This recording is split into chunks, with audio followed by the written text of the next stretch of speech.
Welcome to the Bulwark Podcast, the morning after America's hangover.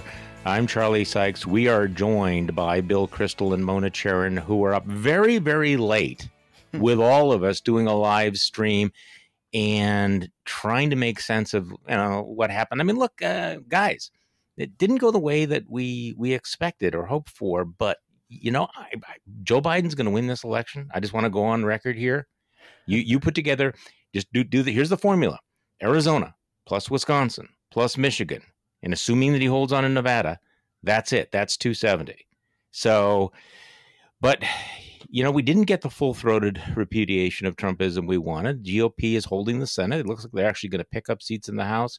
So, who wants to give us our deep thoughts the morning after? Bill, I know you're writing something right now for the Bulwark. What's your? Are you a half glass full or empty this morning? What? Well, both. That's such a weird metaphor. I've always thought, because if a glass is half full, then it's half empty, and if it's half empty, it's half full. So that's the truth, is that it's half or a third or something. I don't know, full. I sent JPL a piece a few minutes ago, so hopefully he will improve it. But I'll give you the unimproved, quick headline version of it, which is most of it, honestly. Mm-hmm. So the good. Joe Biden is very likely, not 100% certainly, but very likely to be our next president, as you said, Charlie. Adding Nebraska 2 to the places you mentioned, and that looks fine.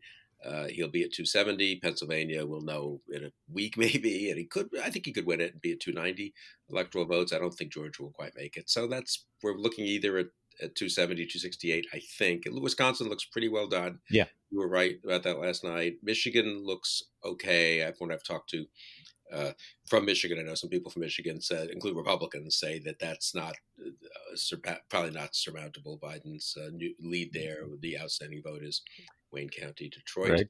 And then Arizona looks pretty safe. Nevada, 8,000 votes. It's a little unclear what vote is outstanding tomorrow. It looks like late mail-ins, but it's unclear. When I looked at the counties that are out, it doesn't feel to me like it's going to swing wildly, and so he will squeak by there as well. So that's A. And it doesn't look to me right now, famous last words, that Trump is having much success ginning up, much support for overturning the ballots in those states, at least. Pennsylvania might be a different story. That's why it would be great not to have to depend on Pennsylvania. And, those states actually are set up in ways, and the vote is being counted in ways that it's a little hard to see what even the legal basis of a claim would be. So there could be a recount in Nevada. We'll be a little on tenterhooks for a few days, but I think that's the good news. Not so good news, no repudiation of Trump or Trumpism. And I think a Republican Party that doesn't see much need to reform, stays the course, that figures, Trump was a little bit problematic, kind of personally, he scooped up a bunch of things, but basically we held the Senate, we increased seats in the House, we're well set up to take over the House in a normal off-year election in 2022, just oppose Biden, be Trumpy in a slightly less Trumpy-esque way, and that's that. Democratic Party, I think the left will be strengthened by the relative weakness of Biden showing, leaving aside entirely whether on the merits anyone on the left would have done any better, I doubt it. But, he's not going to go in with a massive victory, and therefore the sniping from the left begins right away. The sniping at Pelosi, who will be viewed as too moderate, begins right away. And so neither party, from my point of view, I would say emerges in the near term, I don't think, in better shape.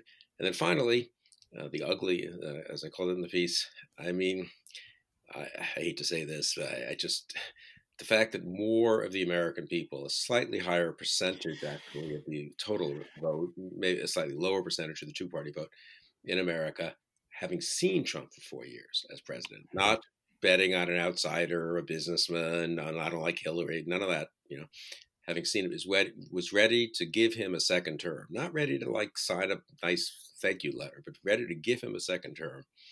With everything we've seen, with all the constraints going away, that unnerves me about the American public. Mona. Okay. Last night at a certain hour, can't say exactly which one it was, I felt that feeling in the pit of my stomach that felt so much like 2016, where I was just feeling ill and a little dizzy with disbelief. By the way, Charlie, I loved your line in your newsletter this morning. Let's shut down the polling industry until we figure out what the hell is going on. Yeah, let's ban the name Nate just Yeah, across the board. ban the name Nate. Yeah, exactly. Oh gosh. Yeah. Okay, so bearing that in mind, I want to just, for myself and for others who may have felt the same way, a little bit of perspective. Yes, it was really dismaying and shocking that this is turning into a very, very close election, but it does look like the worst is going to be avoided. That is a Trump second term. All the signs point to a narrow Biden victory, but a secure one. And that means that, yes, I heartily agree with everything that Bill says about what this says about the state of the country, that, having seen this gorilla in charge for 4 years, they're willing to say, we kind of like that. But we're not going to have 4 more years unless, barring some catastrophe.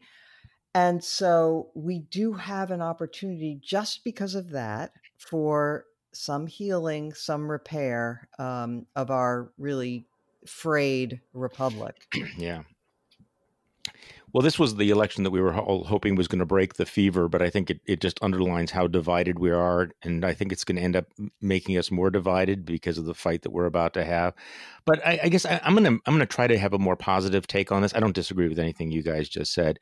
But, the emotional roller coaster of last night could have been predicted. In fact, we were doing the Zoom call, and I had to take a break and go off on MSNBC, where, weirdly enough, if you know me, I was the ray of sunshine telling everybody, guys, stop obsessing about Florida. Florida's gone. The SEC is not going to determine this. This is a Big Ten election. Let's start talking about what's happening in Wisconsin, some of the votes we were seeing in Ohio and Michigan, and what I thought was going to happen in Pennsylvania.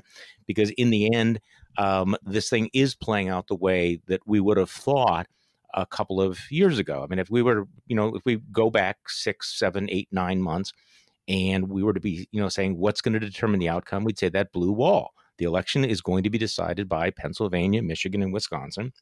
And if I would have told you back then that Biden is going to flip those states and that Donald Trump would be a one-term president, I think that we would be pretty satisfied. It felt a little bit like what happened in 2018, though, where people got freaked out by the very, very early numbers that came in from Florida, which, by the way, I want to start a campaign to not have them be a state anymore. If we could swap them out for Puerto Rico. To that extent, is I want us to go on the positive end that Donald Trump is going to leave the White House on January 20th. Yeah. Okay. Yeah. And can I just add something, though, because, when we were thinking through what we were going to be discussing last night on the webcast, I had planned some topics, assuming there was going to be a fairly significant Biden victory. And one of the topics that I was going to tee up was, how would this election have looked if there had been no coronavirus? And the weird thing is that this is what I would have expected had there been no coronavirus, no huge national emergency, no huge test of leadership that almost all of us feel Trump failed abysmally, right? But the public did not think that. And I will tell you that even Democrats so I did get out the vote calls over the weekends leading up to the election. And it was interesting that even Democrats, and I was only calling Democrats, even some of them, didn't seem to hold Trump accountable or to blame him for his reaction to the virus. They seemed to think it was all right, that sure wasn't his fault, and they didn't see that anybody else would have been able to do better. That is amazing. No, because I was prepared to have that discussion as well. What would it have looked like? Because a lot of other politicians had done awfully well, had seen their approval ratings go up if they had, competently handled the coronavirus. Right. And he would have probably cruised to re-election. But this doesn't seem to have been this much of a difference. In fact, if that had never happened, these results would have been pretty close. No, I think you're right there. Bill, let me play a contrarian on another thing as well. The Democratic performance in the Senate and the House was really abysmally below expectations. They got very little for their money. They were able to get rid of McSally and Cory Gardner, but then they lost a seat in Alabama. Susan Collins is coming back. Lindsey Graham is coming back. It's going to be a Democrat-controlled Senate. In a way, that's a favor for Joe Biden. Republican-controlled Senate. I'm sorry. You know, I keep flipping them around. Republican-controlled Senate. But in a way, that's a kind of a favor for Joe Biden, because it means that we're not going to have some massive socialist healthcare plan, right? We are not going to be having court packing. They're not going to be adding states. The left is not going to be empowered to overreach. And of course, this is one of the concerns, that they would come in there and that Joe Biden would have tremendous pressure on himself to move left with all kinds of, this incredible waiting list of left-wing progressive woke pieces of legislation. He won't have that. So he's going to have to put together bipartisan coalitions, which might not be the worst thing for Joe Biden. Yeah, no, I take that point, and it's a good point, and I'll just generalize that point for a second. I think it's a good reminder that, politics and life are contingent, and these things have complicated repercussions, which are always not often. The first bounce isn't the same as the second bounce, which isn't the same as the third bounce, so to speak. So I said, and I think I'm right, that the mood of the two parties could be, there won't be much breaking of the fever, if you want, in either party. I agree. I think in a way the left will feel strengthened in the Democratic Party. But I also take your point that if, assuming we do have a real President Biden, and he really does have to pass legislation, and the Republicans control the Senate, and actually the Democrats have a lower margin in the House too, that that could have positive repercussions. It could lead to actual discussions of what immigration bill we should have and what tax reform. Biden's obviously got to do something on taxes. He's pledged to do it, but McConnell can limit the damage and so forth. So I don't rule that out. I think one lesson of the last few years in general is how contingent these things are. A lot depends on leadership. Mitch McConnell is going to have very conflicting imperatives. He'll want to fight. He'll think in the past that he's done well by opposing first-term Democratic presidents, Obama famously in 2009, 2010, and that he can replicate that and then hold his Senate majority again and maybe win the House. On the other hand, he and Biden have cut deals in the past, also under President Obama, and he'll want maybe to go out with some legislative accomplishments, assuming he isn't going to be there forever. So I very much agree that a lot of these things depend on judgments that Joe Biden makes, judgments that Mitch McConnell makes, judgments that Nancy Pelosi make, which junior members get judgments that, Tom Cotton and Josh Hawley make about their own political futures. And do they want to simply look Trumpy, or do they want to sort of show that they can do something by way of governing? Or maybe 20 senators don't agree with them and you get some in the caucus. So I think it's a very unusual situation, actually. I mean, a president probably being defeated for re-election, but his party holding the Senate, and we're picking up seats in the House. So, it's hard to know. Weird. It's very hard to know how that ball bounces. I agree with that. Okay, but can I just make a comment about policy, though, Charlie, if you don't mind? Mm-hmm. There's one area where it does seem to me that some sort of compromise is almost impossible to avoid, and that's with the healthcare issue, because the current Republican posture is just preposterous. The current Republican position is that we're in court to try to invalidate Obamacare, and we have no replacement except for some fantasy, some notional thing that Trump keeps saying is coming in 2 weeks. There's nothing, right?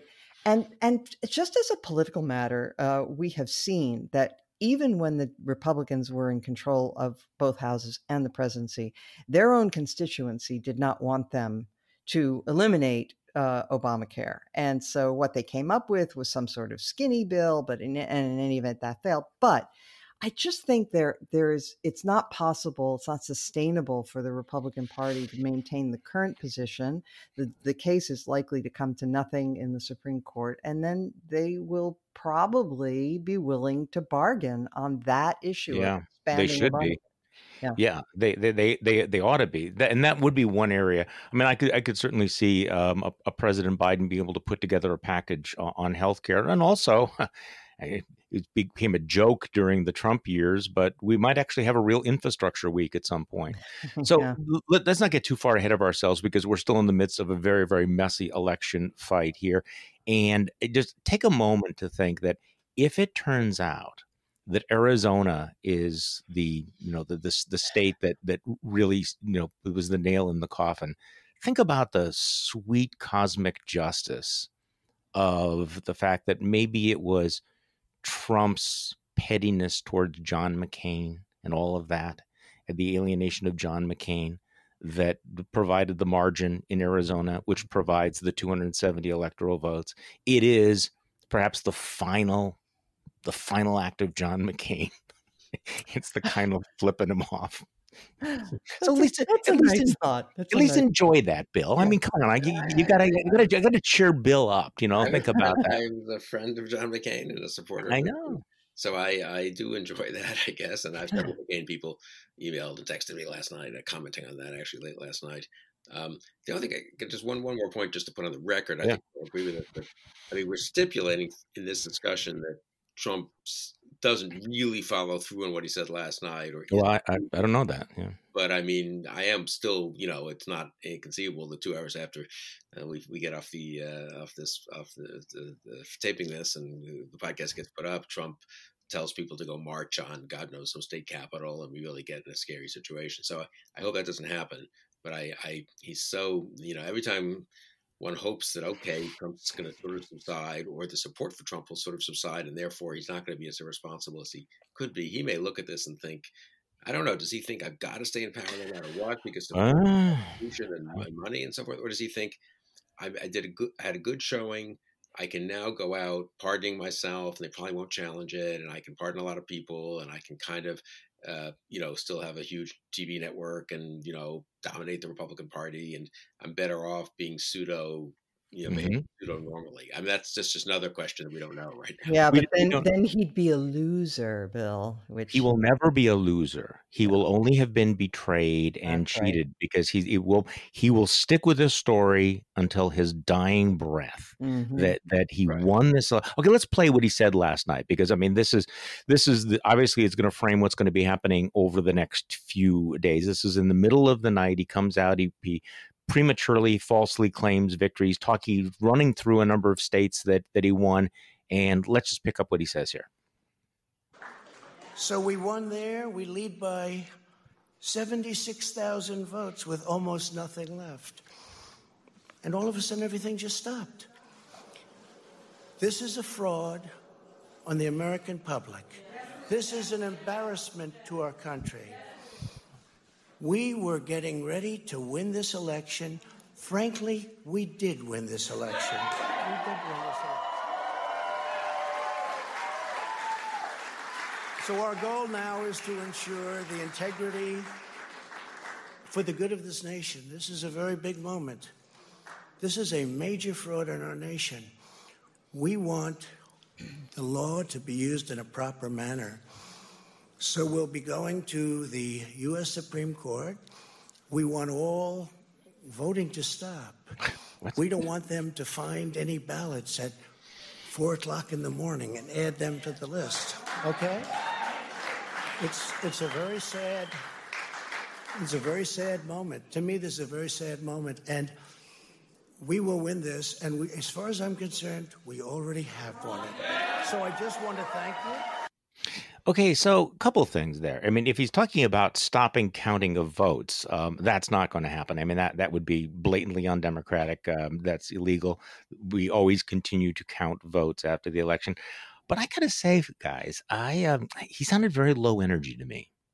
I don't think what you saw there was a guy with a plan. I think you got a guy who was just sort of going through it, and we already won this. And so, Mona, how alarmed were you by that speech? I mean, this was always possible. He was going to declare, bullshit victory on election night, but yes, and I think the country was prepared for him to do that. But this had the usual Trumpian touches. First of all, the eliding of meaning of words. So he said the voting has to stop. Well, the voting has stopped. It's the counting that hasn't, and he knows that very well, but he's trying to confuse things.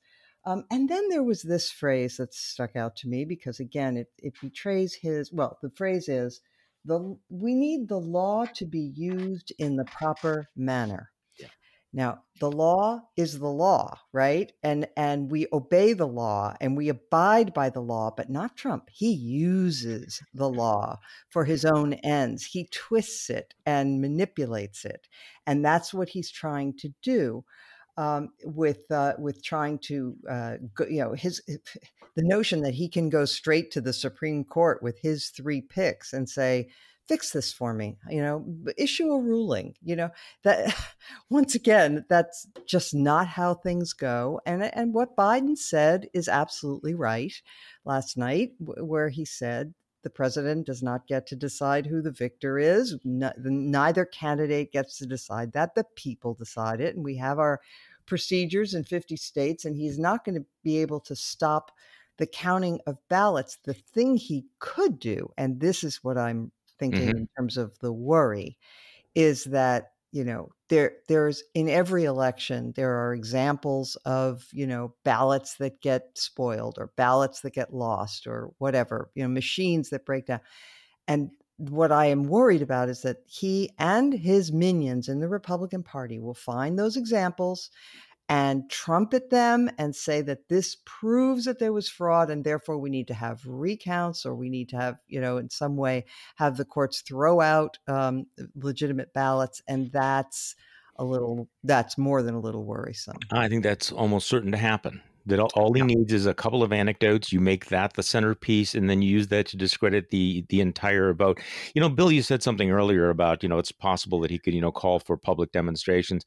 I think it's probably going to work the other way around. You got millions of Americans who are, probably do think that this is being stolen, that there is fraud. And, we have seen these spontaneous, militias forming or people with their boat parades or their truck parades or whatever. And that the president will cheer them on no matter how bad it gets. So this is one of those things where we're in a very dangerous moment, because these things can snowball. And that he's going to feed them. He will feed the conspiracy theories. He will put it out there. When they actually act, he will encourage them. He will praise them and say they're great Americans. Who knows what's going to happen? By the way, if you follow this thing that's going on in Wisconsin, where Biden has won, that he doesn't. There's no way that they're going to get past that 20,000 votes.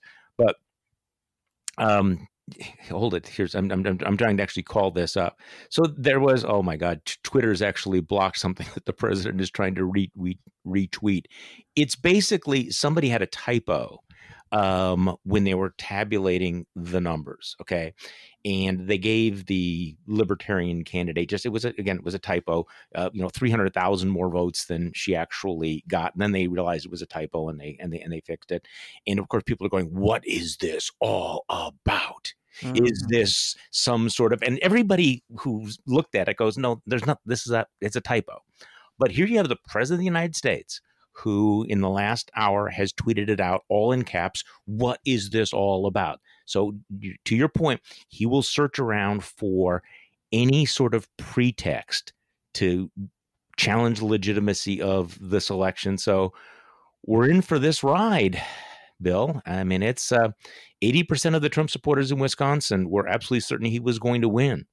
So it was, I think, Mona, you and I were both on a chat with somebody from Tennessee who was saying that everybody in Tennessee was absolutely certain that Trump was going to win and win by a landslide. So one of the questions is not what the Supreme Court's going to do, but psychologically, what is the effect of this, and how ugly is this going to be going forward? And I'm not optimistic.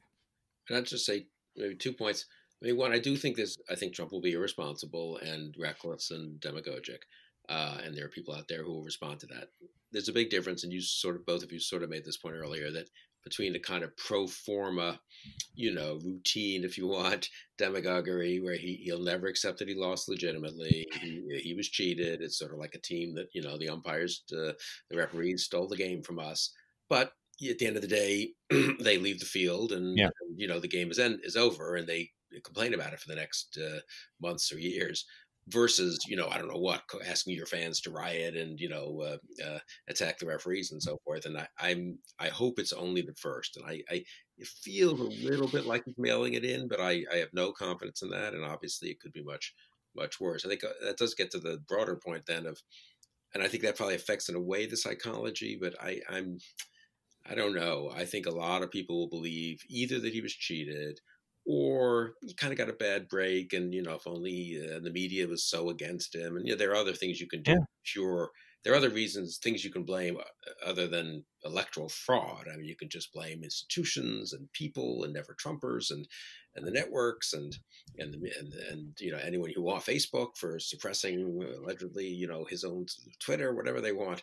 So the notion that will people kind of say, hey, this was all a little crazy, can we think about how to work together, as opposed to it was perfectly reasonable. We got cheated here for by the elites, by the deep state, by whoever, but we can come back stronger. And frankly, Trump was a little bit old and a little bit flaky, but we can come back stronger with a 40 or 50 or 60-year-old version of Trump. I don't know. That feels to me like that second is going to be a very tempting path. I think so. For people to go down.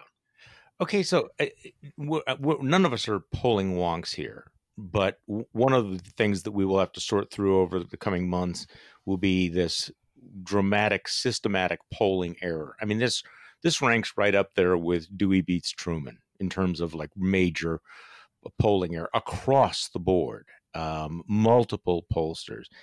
But I don't know, I'm not going to speak for you guys, but, we believe them. We based a lot of our commentary on the story and the narrative that they were telling us. So, Mona, looking back on it, what did we miss? What was happening in the country that we missed? Because you and I, and again, you feel free to disagree here, we're looking at this flailing president,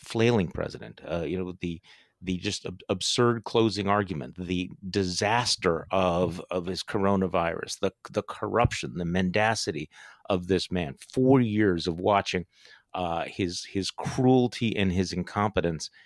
And yet, obviously, millions of Americans were prepared to put him back in office. So what did we miss? What was happening out there while we were telling ourselves that the American people are not going to put up with this for another 4 years? Well, so first of all, on the subject of polling, look, obviously the whole polling industry has to be reevaluated. They have to reevaluate themselves. Things have changed enough in this modern era with people not picking up their telephones that the old methods just obviously do not work. Doesn't mean that scientific polling should be abandoned as an idea, though. It means it's flawed. If you're not going to do scientific polling, then the only thing you have to go on is your gut, your sense of, how many lawn signs there were, and look at the rally sizes. And we know that that's not representative either. So clearly we just have to figure out how better to sample people to get a real picture of what people are thinking. Assuming that you don't have millions of people lying, which, who knows? But I just think they have to start factoring in the boat parades. I mean, you're gonna have to, you have to weight it. You weight certain demographics. We're going to have a category for this. Now, my question has a slight flaw to it, because Joe Biden, when this is over, will have received more votes for president of the United States than anyone else. He's going to get more votes than Barack Obama. Joe Biden got more votes in Wisconsin than any presidential candidate in state history. So it's not like the American people didn't take a position. It's just, as Bill said during our first segment, though, you're talking about 60, 70 million Americans that looked at Donald Trump and said, yeah, that's the guy I want to represent America. And so that's the one where I'm going, okay, I mean, I do understand that we live in these alternative realities. And I think that you can't underestimate how significant that is, how pervasive these alternative media universes are in shaping our views, the way in which politics is not about policy anymore. It's about tribal identity. And we've talked about all of this, but boy, it was really on display last night. Yes, it sure was. And I, kept hoping that there were moments where reality would break through those information silos. So I was looking to things like Trump's press conferences during Yeah. the early part of coronavirus, where he stood up there and said, I think maybe if you inject bleach and, and irradiate the human body with UV, that really should be helpful. And, you would have thought that, that hands They would would have done slap it. foreheads all across America and thought this guy has to go. But no, that didn't happen. And then, the debates where I thought, okay, this is not an information silo. People are seeing it in real time. But obviously there are other things that are stronger than people's distaste for Trump. And frankly, look, there are a lot of real jackasses out there who like Trump. And frankly, I have to say, what else can you say about the African-American men, the Hispanic men, who, were attracted to him? There's something about that macho, I don't give a what that appeals to a certain kind of guy, which is very bad. I mean, we actually, I've written a whole book about feminism, and part of it was about the decline of healthy masculinity in this country, and fathers and people teaching what it means to be a good man, not a blowhard bully jerk. But unfortunately, there's a big appetite out there for exactly that kind of masculinity, and very, very distressing. No, it is. That's not a glitch. It's not like we like him in spite of that. I think that is part of it. So I think you've already really addressed this, Bill, but I want to keep coming back to this because I think that we were thinking that we were going to have this discussion like, well, what's next for the Republican Party? Where does the Republican Party go now after suffering this historic defeat? And you're right. I don't think there's going to be an autopsy. I don't think there's going to be a lot of introspection. I think there's going to be a lot of self-congratulation. And I think that the 2024 primary will have an element of like who is the Trumpiest, right? I mean, this is not there's.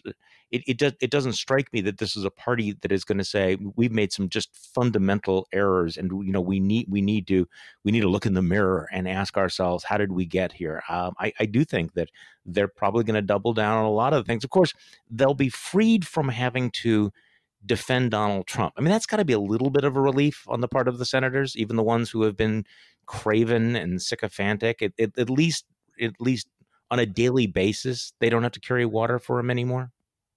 Yeah, but I very much, this is what makes me most worried, with the caveat that these things are so contingent, and who knows what the world will look like by 2024. Will Biden have been somewhat successful as president? Will cooperating with Biden have been seen as good for the country? Will the Trumpy people, what will happen in 2022 is a very big question. But yeah, at the end of the day, if you're sort of your average Republican, and we've been screaming and yelling at them for 3 years that they're sold out and it's terrible, and it's of course wrong. Yeah, the main thing we said, and bad for the country. But we've also said occasionally that we also think this is probably bad for the party and for conservatism. They'll say, look, Romney and McCain and Romney, to get it chronologically correct, lost, clearly. Trump won very close in 2016 and lost a kind of almost equally close election in 2020, assuming he does lose. Basically, he won 3 states by 1 percentage point in 2016, and he's going to lose those 3 states by 1 percentage point in 2020. I'm oversimplifying a bit, but only a bit. So the lesson is still that and the Republicans hold the Senate, and they may do and they would pick up a few House seats. So don't tell, they will say to us that the Trump model remains the future with some qualifications and some alterations and some trimming and so forth. And I think that's going to be pretty strong in the Republican Party. But again, events matter, right? I mean, God knows what will happen in the world. God knows what will happen to us as a country. The pandemic, maybe if Biden manages it well, people say, gee, that was great to have responsible management. And maybe the other party should do some of that as well. What happens with governors? I mean, there are a lot of things going. It's a fluid moment. I think we should be careful. I mean, that's the one caveat to my own sort of pessimism is, you could have real leadership on the upside, but looking at the House and the Senate, I am pretty worried about that. Yeah. So I always focus on Wisconsin a little bit because I am in Wisconsin. The story here is really interesting. Essentially, 4 years ago, Donald Trump won by about 20,000 votes. 2 years ago, Scott Walker lost re-election by about 20,000 votes. And today, Biden is winning Wisconsin by about 20,000 votes out of 3.2 million. It's kind of like the magic number here. Uh-huh. But and there's a lot of ways of looking at it. And it looks like Trump basically held his own in the counties that he won. He did reasonably well. He underperformed again in the Milwaukee suburbs, which are starting to trend like other suburbs are starting to trend more blue. But the big story, looking at these numbers right now, is the level of enthusiasm by Democrats here in Wisconsin. So, everybody talks about Milwaukee County, but Dane County is Madison. The People's Republic of Madison, and the university government and everything. Mm-hmm. The Democratic margin in Dane County, which is not the biggest county by far in Wisconsin, the Democratic margin was over 181,000. So that's almost as big a margin as Milwaukee County. That's 35,000 bigger margin than Clinton 4 years ago. It's 49,000 votes bigger than Obama's margin in 2012. So the growth in the Dane County margin from year to year, 35,000, is bigger than Biden's entire statewide lead. So you can tell the story out of that one county, the most liberal county in Wisconsin. So at least, Charlie, at least here. So this wasn't about persuading people. It was about just firing up Democrats who hadn't voted in the past and getting them out.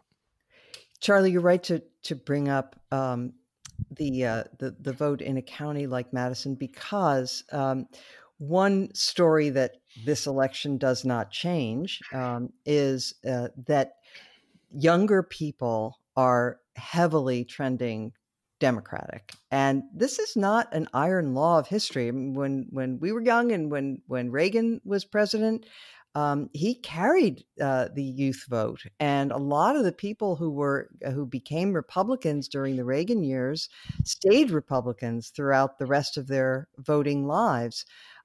He was very, very popular among the young. And so we are seeing those demographic trends that, obviously the Trump people and the Republicans are wringing out the last, election successes that they can from their existing heavily white and elderly and rural population, but the march of time is against them, and the more.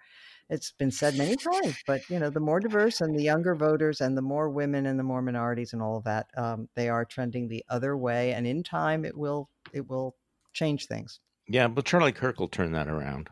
He's the guy. Yeah. Okay, so Bill, I gotta figure out a way to buck Bill up here. So at the end of our call last night, when it was not clear what was going to happen, I said, look, the fight continues. We're not leaving the field. This is why we do what we do.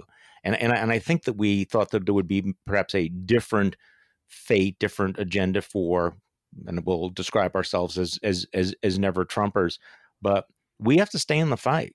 It's not going to be the fight that we actually thought it was going to be.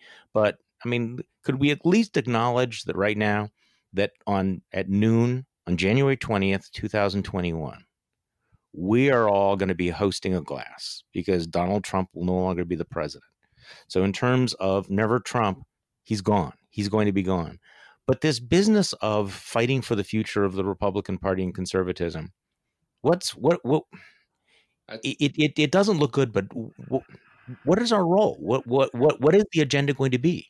Well, let's maybe close with this. I have no idea. I'm probably getting, like, oh my God, they were up late and they were going. But no, it's a good discussion, honestly. And so I think on that point, I think you and I, Charlie, and Mona too, actually, all three of us, given that we were so pretty staunch conservatives and Republicans for decades, have all been a little skeptical of the ease of fixing the Republican Party, a little distressed, more than a little distressed by the depth of corruption, if that's the right word, or degradation, if that's the right word, of the conservative movement, and have always, therefore, have not quite been in the school of just get rid of Trump and a few little tweaks, and we're back Right. to a happy Republican Party and a healthy Bill Buckley conservatism. So, in a sense, this intensifies that, I think, and I think it really means for the Bulwark, for all of our own personal efforts, for defending democracy together, we really fresh thinking. I mean, I don't know where it leads. I don't feel like the Democratic Party looks wildly hopeful these days. I mean, I think it will move left. And also, they didn't exactly have a great performance last night. The Republican Party looks to me not a very hospitable place for the next 2, 3, 4 years. Maybe that's good. It lets us really think in a fresh way. Maybe we make a lot of coalitions on a lot of different issues. We don't try to find a party that embodies everything we believe in. We have different allies on different issues, whether it's immigration or tax policy or limited government or the rule of law, pro-life. I mean, you can imagine different kind of politics. Maybe we'll be a little bit alone in not being what part of one tribe or another, but maybe ultimately that's a kind of opportunity, a really kind of exciting opportunity. I think you're right, because you know what? We're not going. I was thinking the other day. There's no going back for me. I don't know about you guys. There's no good. I'm not going to be sitting in a room with some of the people who have been part of all of this and supported this. There is no going back, and especially now that we know that it certainly looks like this party is going to be Trumpian for at least another several cycles. That certainly closes the door. Mona, this has been painful. I wrote yesterday, even though we've paid this price, no regret. I still have no regrets, but it's really hard to imagine, especially now, ever going back and making common cause with these folks. No, the divorce is final, but so are hopefully the new alliances. I think we have I know at least the three of us have made relationships with people across the aisle that we wouldn't have even considered in years past. And some of them pretty far to the left, some more in the center. And so, yes, I mean, it is possible that this awful, I don't want to be too crude, but that let's think that possibly the manure of the Trump era will serve as fertilizer. That's good. No, that's good. That's good, Mona. That's a great thing to leave people image in people's minds. Yes. What flower will grow from the manure of the Trump administration? What flower will bloom and blossom? Mona Charen, Bill Kristol, thanks for being up early after being up very, very late. And the reality is that we're all still hungover from all of this, and it's going to be difficult to figure out, okay, what happens next? At least what happens next, we have to figure out whether we're going to experience this nightmare reality, this nightmare scenario. And I think one of the big questions I have is, are Republicans going to push back if Trump really does push the crazy on all of this? And if they do, it will be a mild surprise because they've gotten so used to looking the other way. But it will be interesting to see, knowing that he is going away, whether they, what position they will take if he takes really aggressive voter suppression type measures. So anyway, thanks for joining me. I appreciate it very much. Mona Charen and Bill Kristol. And thank you for listening to today's Bulwark Podcast. I'm Charlie Sykes. We will be back tomorrow, and we will do this all over again.